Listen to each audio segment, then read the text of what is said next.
Alors je me présente, je m'appelle Nina Chaquet, je suis photographe professionnelle. J'ai commencé à faire des photos de portraits quand j'ai commencé la photographie en étant plus jeune. Je me suis redirigée plus vers de la photo de mode, des trucs un peu plus artistiques. Et là, dernièrement, j'essaye de développer mon travail dans des photos plus en rapport avec le corps, que ce soit la femme ou l'homme, et des photos beaucoup plus naturelles. Donc du coup, je fais des séries nues depuis l'été dernier. C'était un projet qui me tenait à cœur depuis quelques années, mais que j'ai pas eu le temps de réaliser, enfin pas l'opportunité. Et donc je me suis lancée en contactant quelques modèles pour réaliser ça. Et dernièrement, ce sont des modèles qui me contactent, enfin des particuliers qui me contactent pour s'accepter. C'est des projets qu'on met en place, c'est leur histoire, on essaye de raconter quelque chose et de mettre en place un décor, quelque chose qui mette en avant le corps. Et toutes les séries que j'ai fait, à chaque fin de série, c'est que du positif parce que c'est des nanas qui s'acceptent plus, qui se voient autrement. Alors en général, les personnes qui ont envie de faire des photos avec moi me contactent via mes réseaux sociaux ou alors par mail. Et il s'enchaîne tout un tas de questions. Je demande à la personne si elle préfère faire des photos en studio, si c'est plus dans un endroit naturel, dans un endroit urbain, ou ça dépend en gros ce qu'elle a envie, ou alors même à la maison.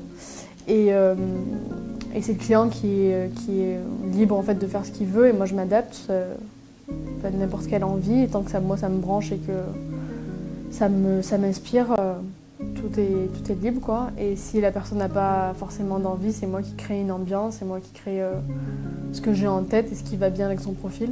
Mais ça peut se faire au feeling ou le jour même. Je peux avoir une idée en tête et puis finalement changer complètement d'idée si jamais ça ne rend pas. Comme une dernière série que j'ai fait, j'ai trouvé une plante dans un escalier, je l'ai pris et ça rendait bien pour mes photos, donc ça matchait bien et on l'a gardé, mais c'était pas préparé du tout. Ça dépend comment ça se passe sur la séance et comment la personne est à l'aise devant l'appareil photo.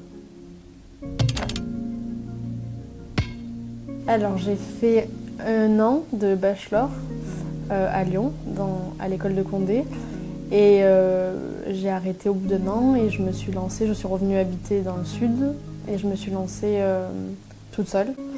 Oui, donc du coup j'ai découvert le studio en étant en école de photo et ça m'a beaucoup plu, j'avais une mauvaise image de ça, je pensais que c'était quand même assez superficiel de faire des photos en studio et finalement j'ai réussi à mettre ma patte dans ça et c'est pour ça que j'ai ouvert un studio parce que je m'éclate à faire ce que j'ai envie et on est la possibilité de faire beaucoup de choses en studio. Alors je fais rarement des collaborations, il faut vraiment qu'il y ait un travail derrière et que ça m'intéresse. J'ai travaillé avec 2 créatrices de mode, une sur Lyon et une sur Avignon. Après, plus récemment, j'ai fait la rencontre d'un vidéaste qui m'a assisté pendant 2 séances photo. Et là, prochainement, je vais travailler avec une nana qui fait du dessin. Et je vais reprendre ces dessins pour les mettre en scène en photo. Alors j'ai commencé en étant présente sur Facebook parce que c'est ce qui marchait il y a 5 ans et je me suis redirigée vers Instagram parce que la plateforme a beaucoup marché au niveau des photographes. Beaucoup de photographes se sont installés dessus et au début ça me plaisait pas beaucoup parce que c'était sur les téléphones et que niveau qualité de la photo, j'aimais pas montrer mon travail sur un si petit écran. Et finalement, c'est ce que je préfère aujourd'hui et c'est ce que je partage. Et j'ai pas mal de personnes qui me suivent aujourd'hui. Et grâce à ça, ça m'a ouvert beaucoup de portes parce que forcément, il y a plus de gens qui te suivent, donc plus de gens qui te connaissent. Grâce à ça, j'ai pu ouvrir une cagnotte via le site Litchi pour financer un nouvel appareil photo. Et grâce à tous les gens qui me suivent, ça a pu marcher et ça a pu se réaliser.